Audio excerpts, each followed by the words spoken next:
आज तक इस सृष्टि में कोई ऐसा पैदा नहीं हुआ जो गोरखनाथ के बढ़ते हुए कदमों को रोक सके।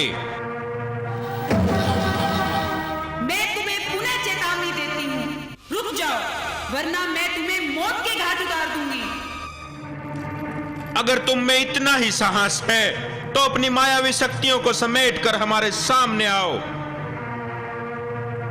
उसके बाद पता चलेगा कि कौन किसको मौत के घाट उतारता है। हमारे सामने आओ। तो ठीक है गोरखनाथ, मैं आ रही हूं तुम्हारी मौत बनकर।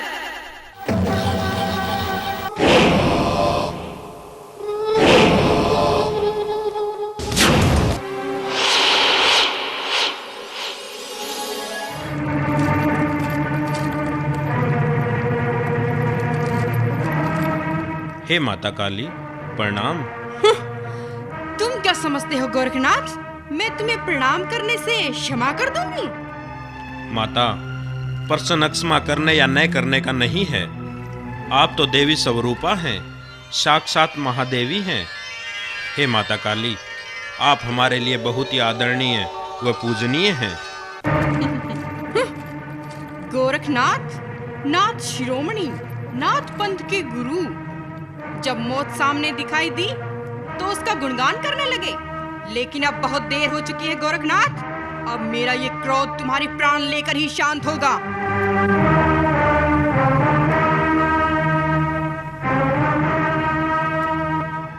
हे माता काली, आप मुझ पर इस तरह क्यों क्रोधित हो रही हैं?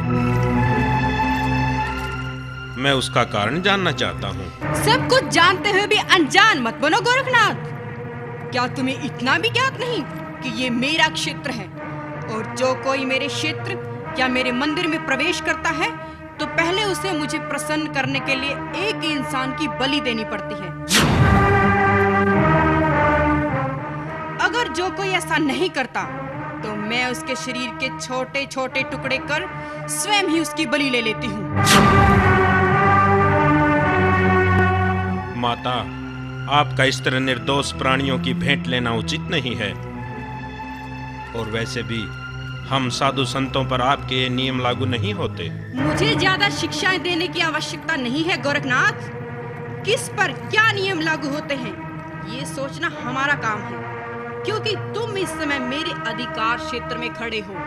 मैं तुम्हें एक अंतिम अवसर प्रदान करती हूँ गोरखनाथ। अगर तुम अपने प्राणों की रक्षा चाहते हो तो तुरंत एक शिष्य की भेंट मुझे दो, ताकि मेरा क्रोध शांत हो सके।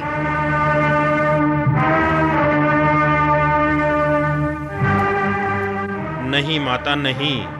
अपने शिष्यों व भक्तों की रक्षा करना मेरा परम धर्म है।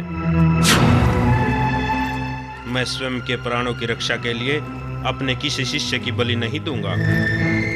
आपके जो मन में आए वो कीजिए माता। गोरखनाथ, लगता है तुम्हारा अपने प्राणों से मोह भंग हो गया है, तभी तो निर्भय होकर मुझे चुनौती दे रहे हो। तुम्हें शायद मेरी शक्तियों के बारे में ज्ञात नहीं है। मैंने बड़े बड़े दैत्य, चंड मुंड, शुभ निशुभ, रक्त बीज जैसे महाशक्तिशाली राक्षसों का सिर धड़ से अलग कर उनका रक्त पिया है। जब मैं अपने चंडी रूप में आती हूँ तो फिर इस सृष्टि में किसी भी देवता, दानव, मानव, यहाँ तक कि स्वयं भगवान में भी इतना सामर्थ्य नहीं जो मेरा सामना कर सके। और तुम एक मामूली धुनी रमाने वाले योगी। माता, लगता है आज तक आपका सामना किसी धुनी रमाने वाले योगी से नहीं हुआ, अन्यथा आपको उनकी शक्तियों के बारे में ज्ञात होता। हम योगी सैकड़ों हजारों वर्षों तक तप करते हैं तो भगवान को शक्ति प्राप्त होती है। हम जब कल्याण करते हैं तो ये संसार चलता है। स्वयं वर्मा के लिखे लेख को हम क्षण भर में बदल सकते हैं, लेकिन हमारे लिखे लेख को इस सृष्टि में कोई नहीं बदल सकता। माता, आज ये धुनी रमाने वाला योगी गोरखनाथ धरती, आकाश, पाताल व 10 दिशाओं को साक्षी मानकर आपको खुले शब्दों में चेतावनी देता है कि आपके जो मन में आए वो कीजिए। हम भी देखें कि आज हमारी योग शक्ति जीतती है या आपका अभिमान विजयी होता है। अब तुम्हें कोई नहीं बचा सकता गोरखनाथ।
जय गुरु मच्छिंद्रनाथ।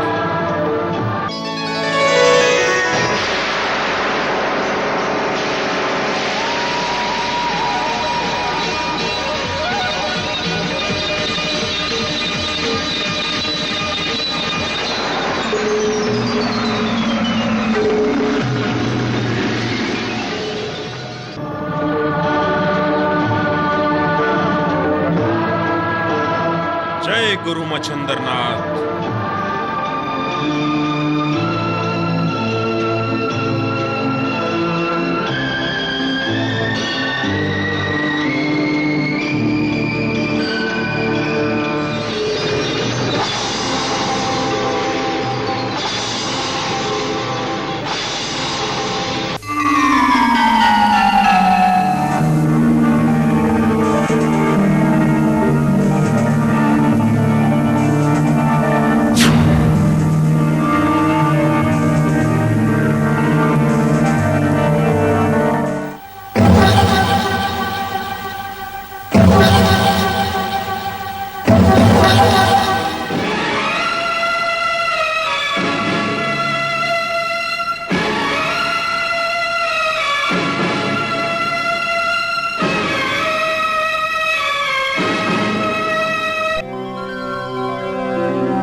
जय गुरु मच्छिंद्रनाथ।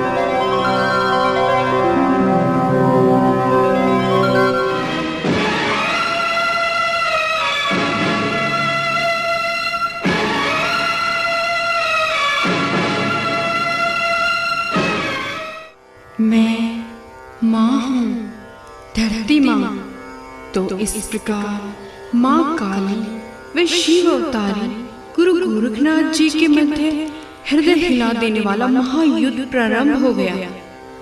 आज से पहले भी मेरी धरातल पर कई महायुद्ध हुए हैं, लेकिन इस युद्ध को लेकर मेरे अंदर जो घबराहट व चिंता है, ऐसी पहले कभी नहीं हुई।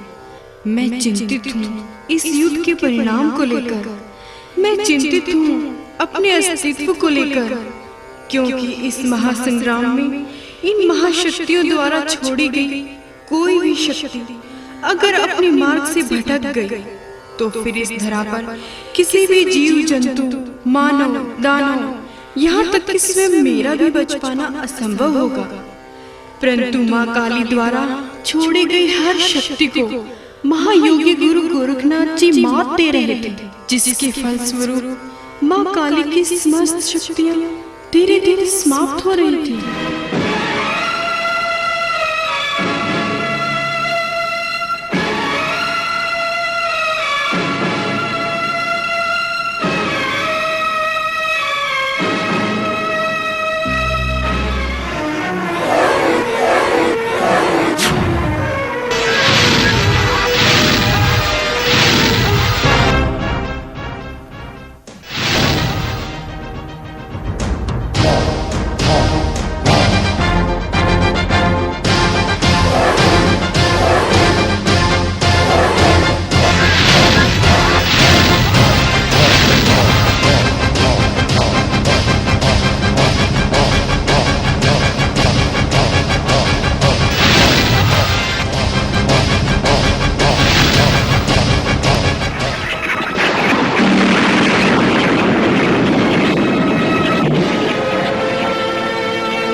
लेकिन चंडी देवी माँ काली इस तरह हार मानने वाली नहीं थी। उन्होंने अपनी 64 योगिनियों की शक्ति द्वारा ऐसा कारनामा किया जिसे देखकर मेरी भी सांसें अटक गई और योगी गोरखनाथ जी उनके इस कृत्य से तिलमिला उठे, क्योंकि माता काली ने नरभक्षी मक्खी का रूप धारण कर गोरखनाथ के शरीर में प्रवेश कर लिया और उसके कलेजे को खाना प्रारंभ कर दिया।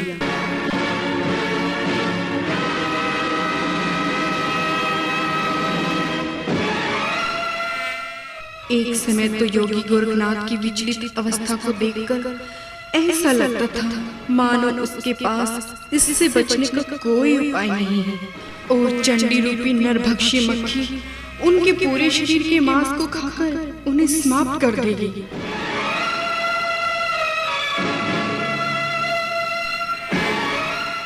लेकिन तभी महायोगी गुरु गोरखनाथ जी ने अपनी योग शक्ति द्वारा अपनी 10 इंद्रियों व उनके सभी क्रियाकलापों को यानी अपने शरीर के सभी मार्ग बंद कर दिए। यहाँ तक कि उन्होंने अपनी श्वास प्रक्रिया को भी बंद कर दिया तथा अपनी योग शक्ति द्वारा अपने हृदय में भयंकर अग्नि जला दी, जिससे माँ काली उनके शरीर में बुरी तरह जलने लगी तथा बाहर निकलने के लिए छटपटाने लगी।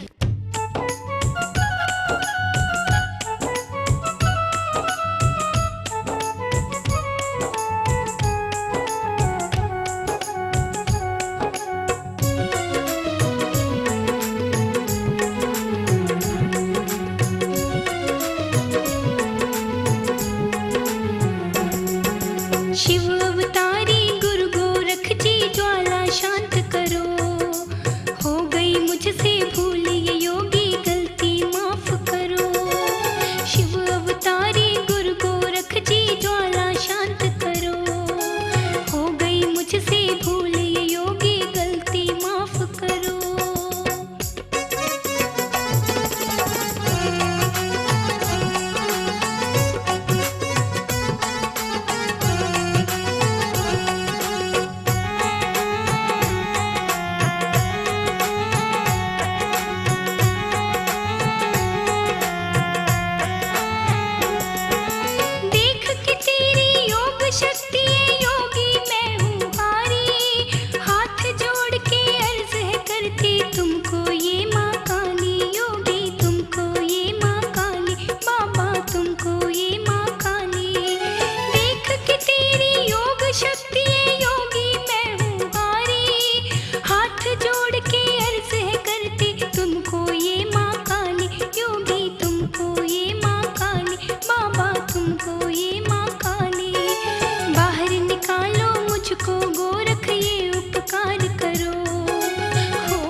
बाबा इस अनछुए छल से रोम रोम में भड़की पीड़ा ना लाचार करो, हो गई मुझसे भूल ये योगी गलती माफ करो। शिव अवतारी गुरु गोरख जी ज्वाला शांत करो, हो गई मुझसे भूल ये योगी गलती माफ करो।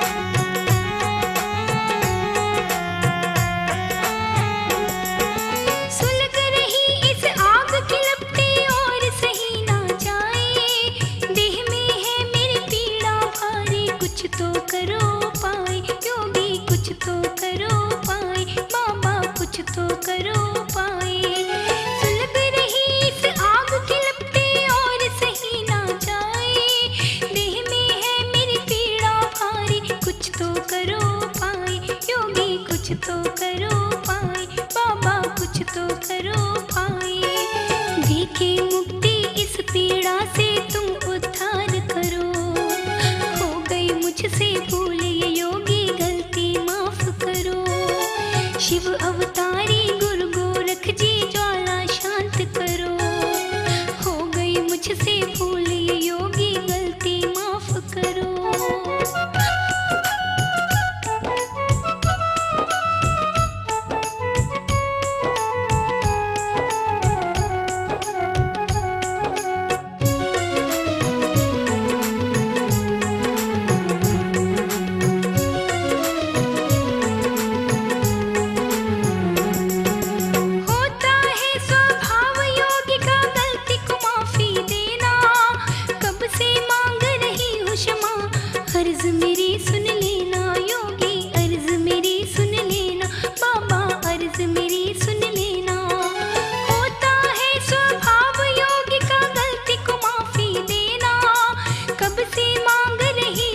मुझसे भूल ये योगी गलती माफ करो। शिव अवतारी गुरु गोरख जी ज्वाला शांत करो। हो गई मुझसे भूल ये योगी गलती माफ करो। हे महायोगी, हे शिव अवतारी गुरु गोरखनाथ जी, मुझे बाहर निकालो। मैं इस अग्नि में बुरी तरह जल रही हूँ, मुझसे ये पीड़ा सहन नहीं होती। मुझे बाहर निकालो योगी राज। मैं हार गई नाथ शिरोमणि, तुम विजयी हुए। क्यों माता, आप तो चंडी रूपा हैं। आपका सामना तो इस पूरी सृष्टि में कोई नहीं कर सकता। हम तो मामूली से धूनी रमाने वाले योगी हैं। आप लीजिए ना हमारी भेंट। हे नाथ शिरोमणि, मुझे क्षमा करें। मैं आपकी शक्तियों से अनभिज्ञ थी। मैंने अपनी शक्तियों के अभिमान में आपको पता नहीं क्या क्या कह दिया। मुझे क्षमा करें योगी राज। आप में साक्षात भगवान भोलेनाथ का तेज है। अपनी योग शक्ति समेटकर मुझे यथाशीघ्र इस अग्नि से बाहर निकालिए योगी राज। मुझे कोई भेंट नहीं चाहिए। नहीं माता, मैं आपको इस तरह बाहर नहीं निकालूंगा।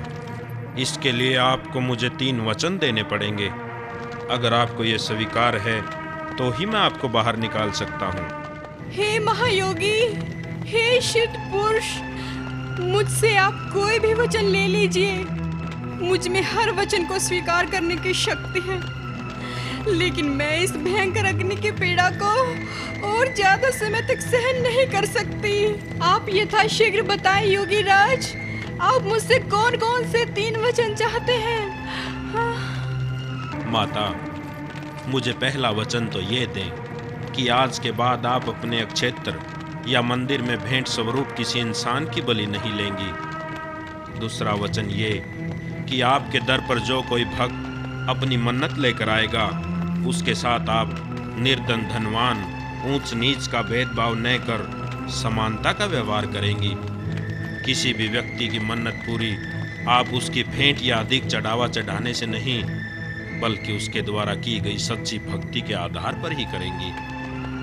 और तीसरा वचन ये कि आज के बाद आप किसी साधु संत का अनादर नहीं करेंगी, बल्कि उनके लिए आपके हृदय में उचित मान सम्मान होगा। आपको ये ज्ञात होना चाहिए कि एक योगी का अपमान करने से बड़ा पाप कर्म और कोई नहीं होता।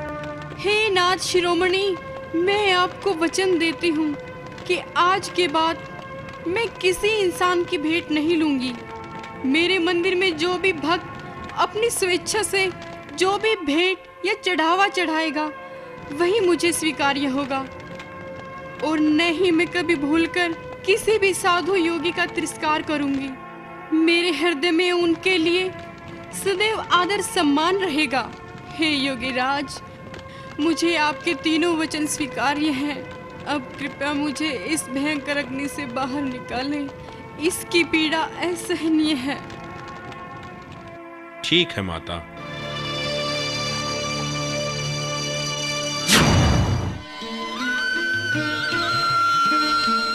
हे शिव अवतारी गुरु गोरखनाथ जी, आज आपने जो मेरा अभिमान चूर चूर कर मुझे जो नई राह दिखाई है, उससे सचमुच मेरा जीवन धन्य हुआ। आज मुझे एहसास हुआ कि कोई इंसान या देवी देवता अपने आप को सबसे बड़ा या शक्तिशाली ना समझे, क्योंकि इस सृष्टि में उससे भी बड़ा कोई न कोई अवश्य होता है। जी हाँ माता, हमें किसी भी देवी देवता के छोटे या बड़े होने का आंकलन उसके द्वारा धारण किए गए अस्त्र शस्त्रों के आधार पर नहीं करना चाहिए, और न ही उसे किसी युद्ध विजयी होने के आधार पर उच्च स्थान मिलना चाहिए, बल्कि उसके बड़पन का मापदंड उसके द्वारा किए गए जग कल्याण के आधार पर होना चाहिए। हमें सदैव इस बात की चिंता रहनी चाहिए कि हमारे भक्तों ने हमसे क्या मन्नत मांगी है और हम कितनी शीघ्र उनके द्वारा मांगी गई मन्नत को पूर्ण करते हैं, क्योंकि माता, ये उनके आस्था का प्रश्न होता है और हमारे प्रति उनकी इस आस्था से ही हमें यश, प्रसिद्धि व बल की प्राप्ति होती है। हे योगी राज, वास्तव में आपकी ये अपने भक्तों के प्रति चिंता वे उनके कल्याण की भावना ही आपको महान बनाती है, तथा आपके ये वचन बहुत अनमोल वे प्रसिद्धि का मूल मंत्र हैं। हे माता, अब हम यहाँ से प्रस्थान करना चाहते हैं ताकि अपने अधूरे कार्य को हम पूर्ण कर सकें। जैसी आपकी इच्छा नाथ जी। प्रणाम। प्रणाम माता।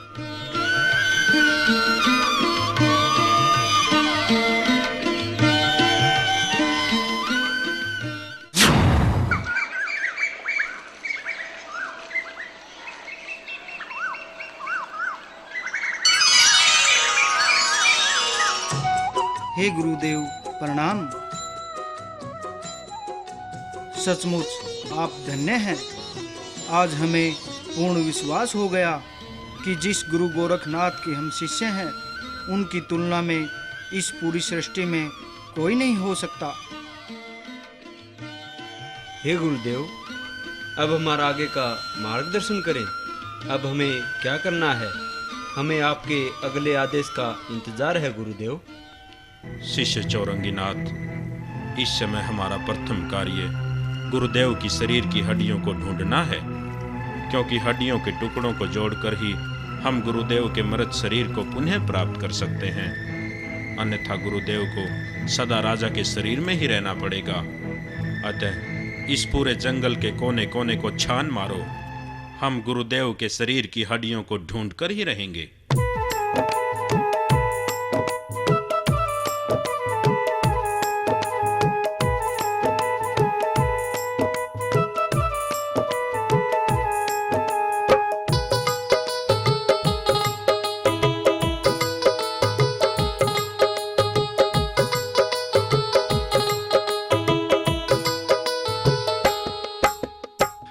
हड्डियों के अवशेष मिलेंगे जुटे हैं प्रयास में, जंगल जंगल फिरे भटकते गुरु मिलन की आस में। हड्डियों के अवशेष मिलेंगे जुटे हैं प्रयास में, जंगल जंगल फिरे भटकते गुरु मिलन की आस में। हड्डियों के अवशेष मिलेंगे।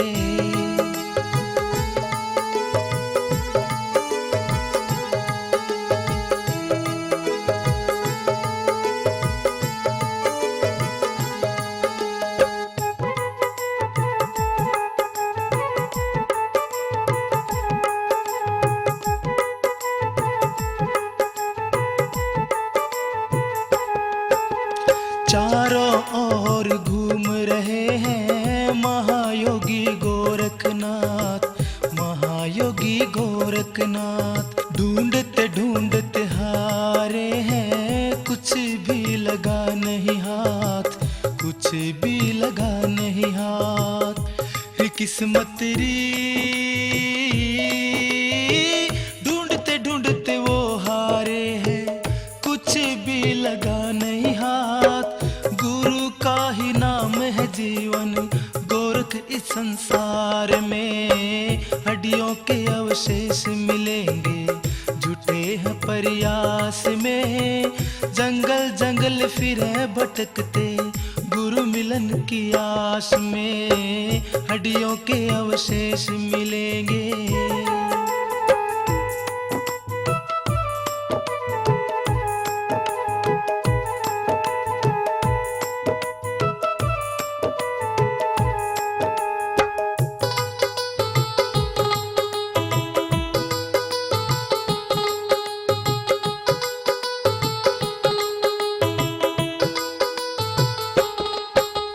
चिंता और भय का संगम गोरख के तन में है, गोरख के तन में है।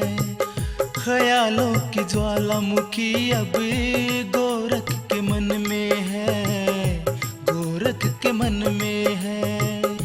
ओ बंधु रे,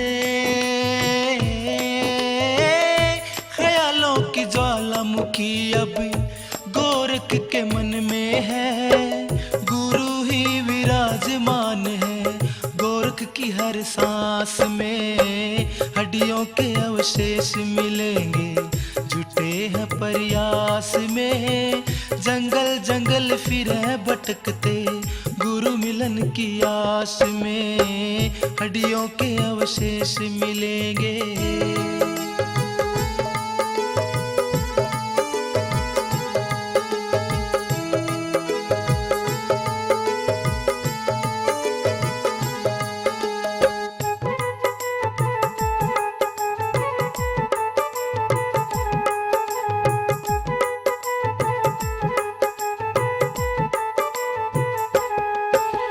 कुदरत ने ये खेल अनोखा गोरख के संग है खेला, गोरख के संग है खेला।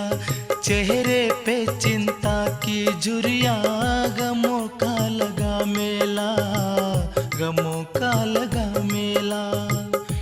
ओ योगी रे चेहरे पे चिंता की झुर्रियां, गमों का लगा मेला। सुख नहीं दुख ही बचे हैं गोरख तेरे जीवन में, हड्डियों के अवशेष मिलेंगे जुटे हैं प्रयास में। जंगल जंगल फिरे भटकते गुरु मिलन की आस में, हड्डियों के अवशेष मिलेंगे।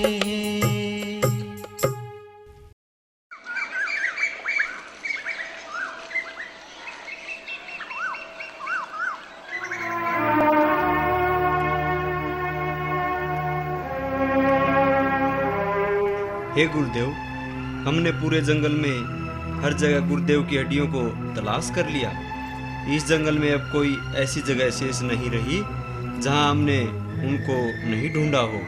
गुरुदेव, मेरे विचार से गुरु मच्छंदर नाथ जी की हड्डियां इस जंगल में हैं ही नहीं। ये भी हो सकता है कि गुरुदेव चरवाही ने हमसे असत्य कहा हो और रानी रेवती ने हड्डियों को कहीं और फिकवा दिया हो। नहीं शिष्य उग्रनाथ, चरवाही ने हमसे असत्य नहीं कहा। ऐसा भी हो सकता है कि हड्डियां फेंकी तो इसी जंगल में गई हों, लेकिन बाद में किसी ने उन्हें गायब कर दिया हो। हे गुरुदेव, आप तो अंतर्यामी हैं। आप अपनी योग शक्ति द्वारा भी ये ज्ञात कर सकते हैं कि हड्डियां कहाँ हैं। शिष्य चटपटनाथ, हम ऐसा कर सकते हैं और कई बार प्रयास भी कर चुके हैं, परंतु परंतु क्या गुरुदेव? हम अपनी योग शक्ति द्वारा भी ये ज्ञात नहीं कर पा रहे हैं कि गुरुदेव के शरीर की हड्डियां कहाँ हैं। जब भी हम इसका प्रयत्न करते हैं तो हमारी शक्ति कैलाश पर्वत पर जाकर ठहरती है, और कैलाश पर्वत पर इस समय भगवान भोलेनाथ समाधि में लीन हैं। हम ये नहीं चाहते कि हमारी शक्ति द्वारा उनके तप में कोई व्यवधान पहुँचे, लेकिन ये भी एक विचारणीय विषय है। जब हड्डियों को इस जंगल में फेंका गया था तो वो कैलाश पर्वत पर कैसे पहुँच गई? गुरुदेव, क्यों न इस विषय पर गुरु मच्छंदर नाथ जी से विचार विमर्श किया जाए। अब तो वो ही हमारा मार्गदर्शन कर सकते हैं। नहीं, गुरुदेव के मृत शरीर को सुरक्षित रखने का दायित्व हमारा था। जब गुरुदेव को ये पता चलेगा कि उनका मृत शरीर नष्ट हो गया है तो वो हम पर बहुत क्रोधित होंगे और उन्हें मानसिक रूप से भी बहुत पीड़ा होगी। इसलिए हम गुरुदेव को कुछ नहीं बताना चाहते। हे गुरुदेव, आप तो ब्रह्मज्ञानी हैं। अब आप ही इस समस्या का कोई हल कीजिए, क्योंकि गुरु मच्छंदर नाथ जी को भी राजा त्रिविक्रम के शरीर में 12 वर्ष पूरे होने को हैं और उससे पहले उनके मृत शरीर का होना आवश्यक है।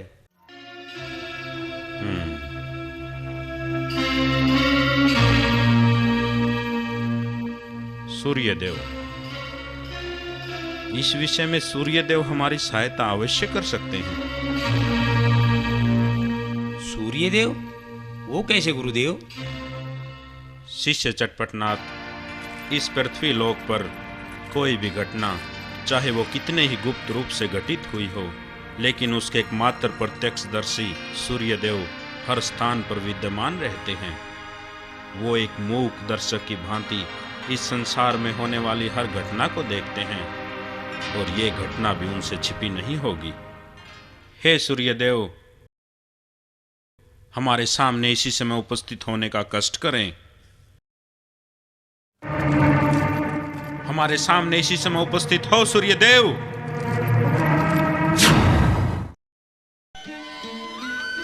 हे शिव अवतारी गुरु गोरखनाथ जी, सूर्यदेव का प्रणाम स्वीकार करें। तुम्हारा कल्याण हो सूर्यदेव। तुम युगों युगों तक अपनी तेज किरणों से इसी तरह पृथ्वी को प्रकाशमान करते रहो। हे नाथ शिरोमणि, मेरी उपस्थिति में कुछ विलंब हुआ, इसके लिए मैं क्षमा चाहता हूँ। हे योगीराज, आप गुरु मच्छिंद्र नाथ जी की हड्डियों को इस जंगल में व्यर्थ ही ढूंढ रहे हैं। हड्डियां तो कैलाश पर्वत पर वीरभद्र के पास हैं। वीरभद्र के पास? लेकिन जब हड्डियों को इस जंगल में फेंका गया था तो वो कैलाश पर्वत पर वीरभद्र के पास कैसे पहुंच गई? हे योगीराज, इस सब के पीछे भी बहुत ही विचित्र घटना है, क्योंकि रानी रेवती के द्वारा गुरु मच्छिंद्र नाथ जी के मृत शरीर के छोटे छोटे टुकड़े कर जंगल में फेंकवाने से भगवान भोलेनाथ को बहुत पीड़ा हुई और उन्होंने उन हड्डियों को सुरक्षित रखने के लिए यक्षिणी को ये आदेश दिए कि वो हड्डियों को कैलाश पर्वत पर लाकर वीरभद्र को सौंप दे, ताकि समय आने पर वो हड्डियां आपको लौटाई जा सकें। योगीराज, हे सूर्यदेव, आपके मुख से ये वचन सुनकर कि हड्डियां वीरभद्र के पास सुरक्षित है, हमें अपार आनंद की अनुभूति हुई। हम तो उन्हें लेकर बहुत चिंतित थे, अब तो हमारी सारी चिंताएं ही समाप्त हो गई। हे नाथ शिरोमणि, हड्डियां वीरभद्र के पास सुरक्षित हैं, ये सुनकर आपकी चिंताएं समाप्त नहीं बल्कि और बढ़नी चाहिए, क्योंकि अब वीरभद्र उन हड्डियों को वापस नहीं देगा। सूर्यदेव, ये आप क्या कह रहे हैं? जी हाँ योगीराज, हम सत्य कह रहे हैं, क्योंकि आज से काफी वर्षों पूर्व आपके गुरु मच्छिंद्र नाथ जी ने एक युद्ध में वीरभद्र व देवताओं की बहुत बुरी दशा की थी। तभी से वीरभद्र प्रतिशोध की अग्नि में जल रहा है और अब तो स्वयं भोलेनाथ ने ही उन्हें सुअवसर प्रदान कर दिया। स्वयं भोलेनाथ ने ही? मैं आपके कहने का अभिप्राय नहीं समझा सूर्यदेव। हे नाथ शिरोमणि, मेरे कहने का अभिप्राय ये है कि भगवान भोलेनाथ तो योगी मच्छिंद्र नाथ जी की हड्डियां वीरभद्र को सौंपकर चिरकाल के लिए समाधि में लीन हो गए, जिसके कारण वीरभद्र को बदला लेने का यह अच्छा अवसर मिल गया। क्योंकि जब तक हड्डियां आपको प्राप्त नहीं होंगी तब तक आपके गुरु का मृत शरीर पूर्ण नहीं होगा, और मृत शरीर के न होने के कारण वो राजा त्रिविक्रम के शरीर का त्याग नहीं कर सकते, और वीरभद्र ये कभी नहीं चाहेगा कि योगी मच्छिंद्र नाथ पुनः अपने शरीर में प्रवेश करें।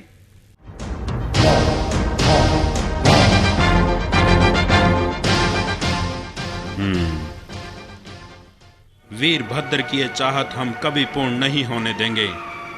गुरु मच्छिंद्र नाथ तो अपने शरीर में प्रवेश करके ही रहेंगे।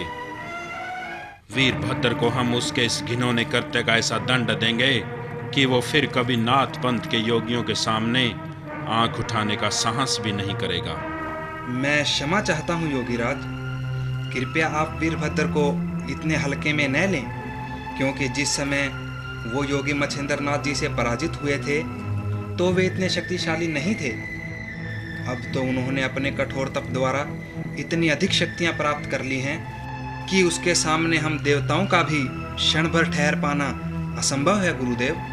और यही नहीं योगीराज, बड़े बड़े दैत्य, दानव व सूरमाओं को भी वो पल भर में चींटी की भांति मसल देता है।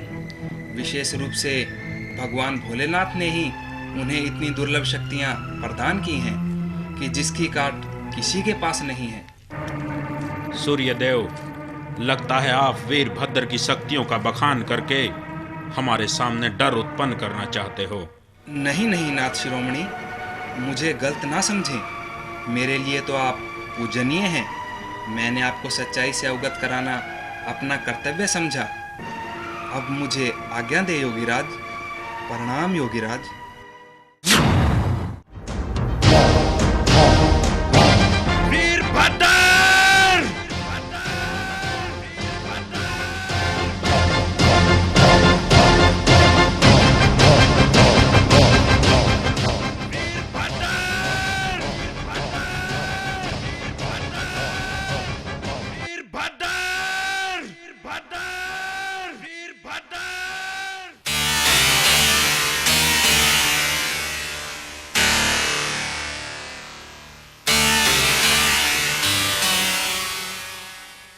यक्षिणी, चामुंडाओं, डंकनियों, शंखनियों, तुरंत हमारे सामने उपस्थित हो।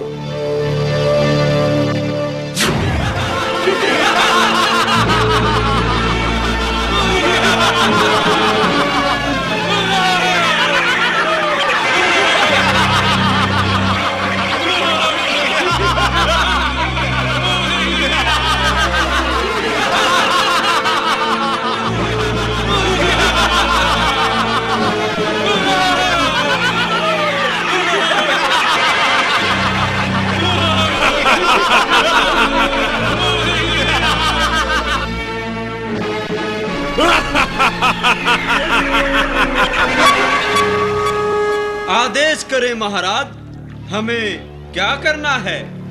यक्षिणी, ये अभी जो हमारे नाम का हृदय हिला देने वाला उद्घोष हुआ है, पता लगाओ कि ये कौन है और हमारे नाम को क्यों पुकार रहा है। हे महाराज, ये हमने पता लगा लिया है। ये आपके नाम का उद्घोष योगी मच्छिंद्रनाथ के शिष्य गोरखनाथ ने किया है, क्योंकि उसे सूर्य देव द्वारा ये पता लग चुका है कि उसके गुरु की हड्डियां आपके पास है। क्या? हाँ महाराज, और वो इन्हें लेने के लिए बहुत ही तेज गति से आकाश मार्ग से आपके पास आ रहा है। गोरखनाथ, इस दिन का इंतजार तो मैं पिछले 12 वर्षों से कर रहा हूँ। मेरे हृदय में जो प्रतिशोध की ज्वाला खदक रही है, वो गोरखनाथ के प्राण लेकर ही शांत होगी। हम उसे अभी मृत्यु दंड देते हैं। हे महाराज, आप इतने छोटे से कार्य के लिए क्यों कष्ट करते हैं? और वैसे भी आप जैसे योद्धा को मामूली योगी से युद्ध करना शोभा नहीं देता। ये आपकी प्रतिष्ठा के खिलाफ है महाराज। ये अवसर आप हमें प्रदान करें, हम उसे आकाश मार्ग में पकड़कर वापिस जमीन पर पटक देंगे।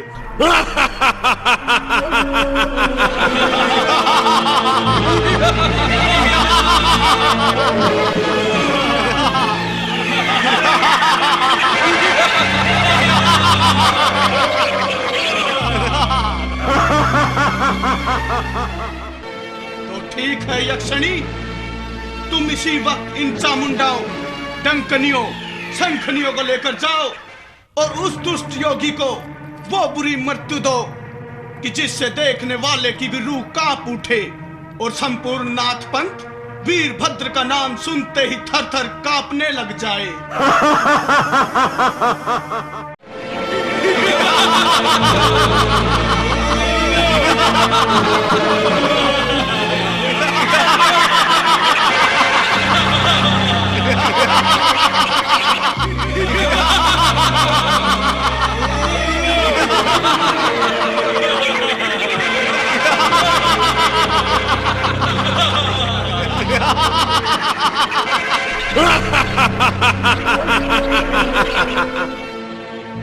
आप तनिक भी चिंता न करें महाराज, हम उस धूर्त योगी गोरखनाथ को ऐसी मृत्यु देंगे जो न तो आज तक किसी को प्राप्त हुई है और न ही भविष्य में प्राप्त होगी।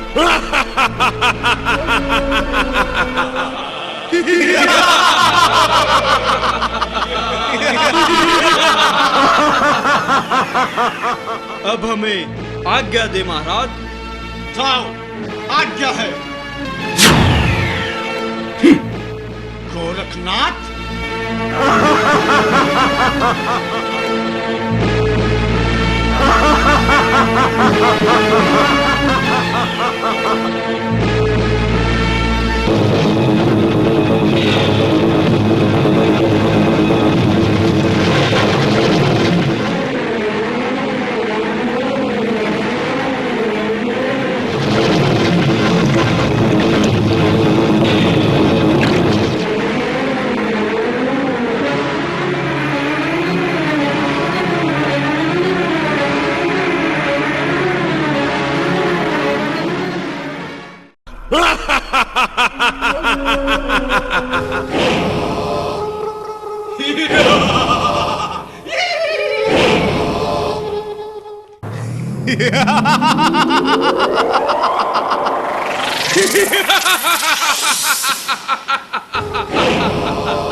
कहाँ जा रहे हो गोरखनाथ?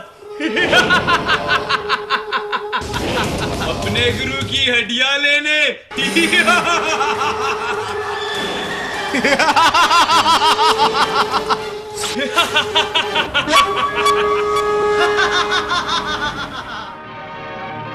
कौन हो तुम और हमसे क्या चाहते हो?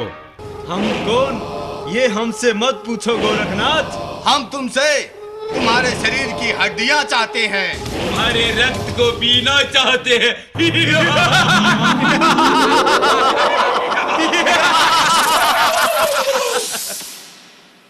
लेकिन इसके लिए तो तुम्हें हमारे सामने आना पड़ेगा, और मेरे विचार से तुम्हारे अंदर इतना साहस नहीं कि हमारे सामने आ सको।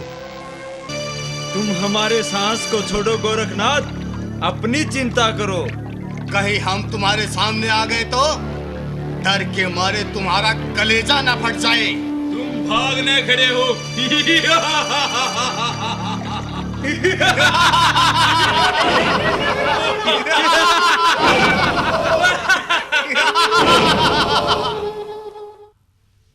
सचमुच तुम इतने डरावने हो?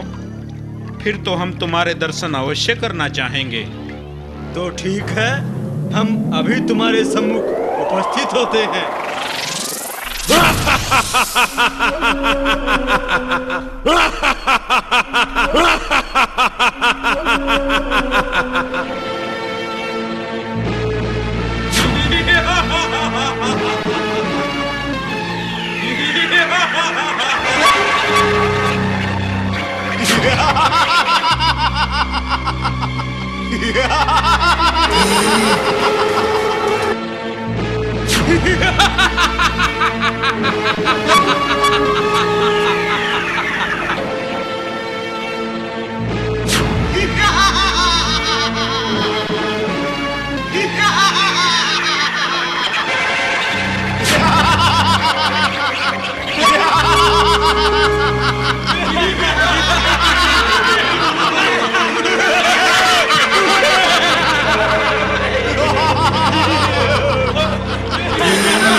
मूर्ख योगी गोरखनाथ, यक्षिणी, चामुंडाओं व डंकनियों के रूप में तुम्हारे सामने तुम्हारी मृत्यु खड़ी है, और तुम फिर भी हंस रहे हो।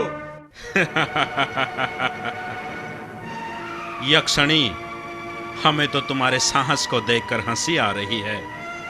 तुम जो इन चंद चामुंडाओं, डंकनियों को लेकर हमारी मृत्यु का सोपन देख रहे हो, वास्तव में यह अपने आप में एक हंसी का विषय है। अब चूंकि तुम शिव गणों में शामिल हो, इसलिए हम तुम्हारा सम्मान करते हैं और तुम्हें एक अवसर प्रदान करते हैं। अगर अपना भला चाहते हो तो चले जाओ यहाँ से, मेरे कार्य में बाधा उत्पन्न मत करो।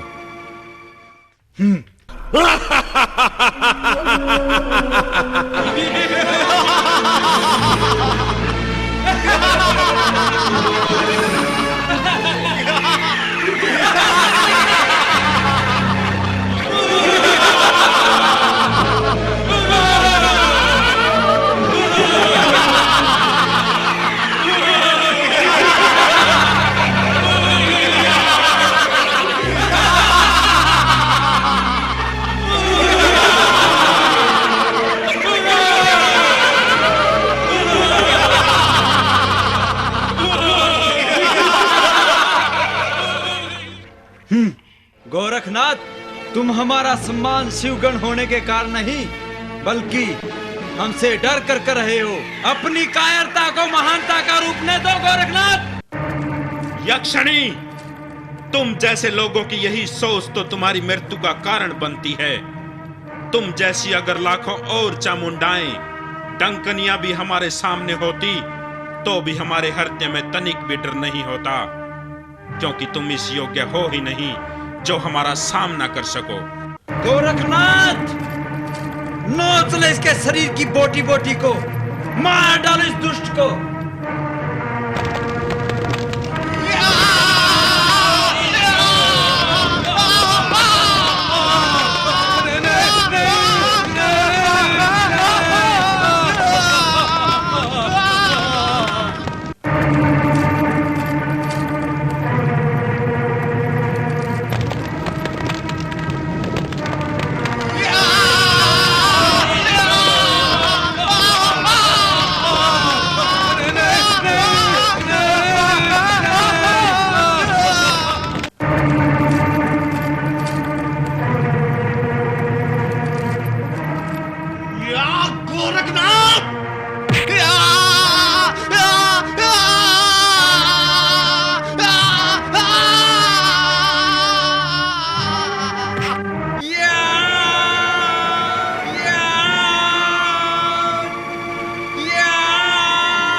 यक्षिणी, यक्षिणी, आंखें खोलो यक्षिणी, तुम्हारी ये हालत कैसे हुआ है ये सब?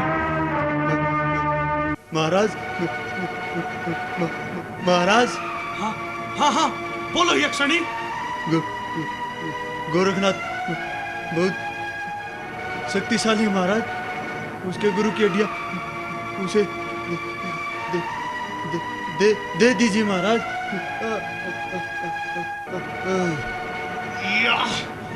गोरखनाथ,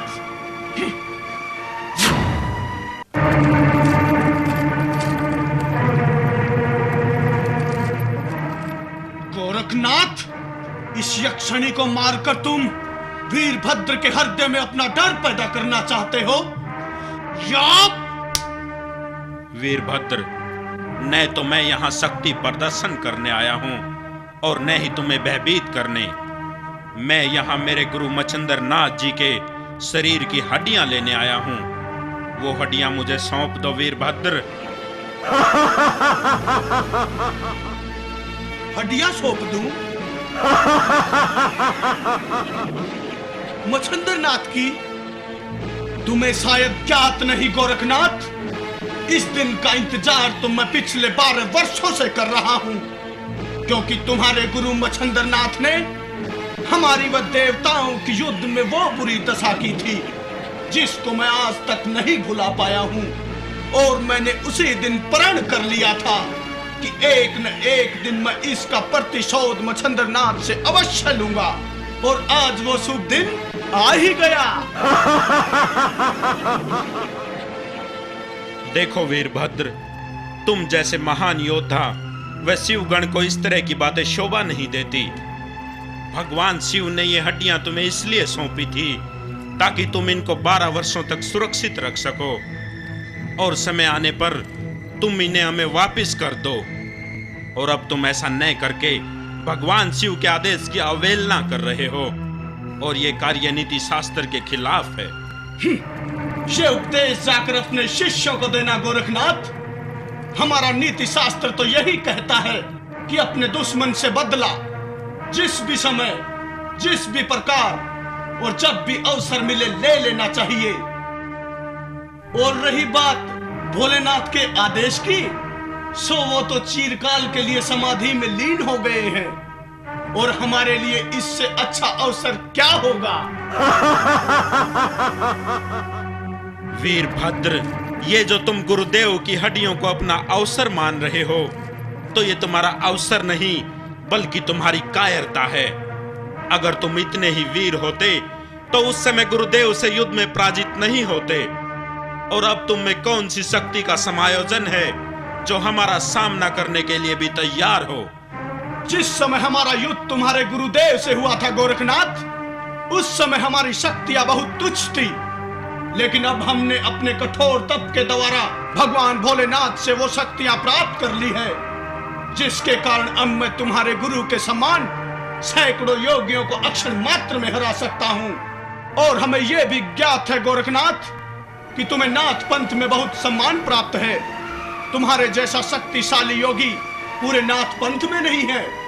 अगर तुम मेरे हाथों मारे गए तो तुम्हारा संपूर्ण नाथ पंथ मेरे कदमों में झुक जाएगा, और तुम्हारे अलावा इन हड्डियों को यहाँ से ले जाने का सामर्थ्य भी कोई नहीं करेगा, जिससे तुम्हारे गुरु का भी अंत हो जाएगा। अतः गोरखनाथ, तुम्हारा मेरे हाथों मरना बहुत जरूरी है। खुली आंखों से सौंपन लेने बंद करो वीरभद्र, और तुम क्या मुझे मृत्यु दोगे? तुम्हें शायद ज्ञात नहीं कि जब सचमुच हमारी मृत्यु का समय आता है तो स्वयं यमराज भी यमदूतों के साथ कई दिन बैठकर हमारे हाँ या ना का इंतजार करता है। अगर हम उनको एक बार मना कर देते हैं तो फिर उनमें इतना साहस नहीं होता कि वो फिर कई युगों तक पुनः हमारे सामने आए, क्योंकि हम अजर अमर हैं। हमारा जीवन व मृत्यु स्वयं हमारी इच्छा पर निर्भर करता है। अतः वीरभद्र, हम तुम्हें अंतिम बार चेतावनी देते हैं, हमारे गुरुदेव की हड्डियां हमें लौटा दो, वरना हम तुम्हारा वो हश्र करेंगे कि आने वाले 7 जन्मों तक तुम हमारे नाम से भी थर्राओगे। या गोरखनाथ!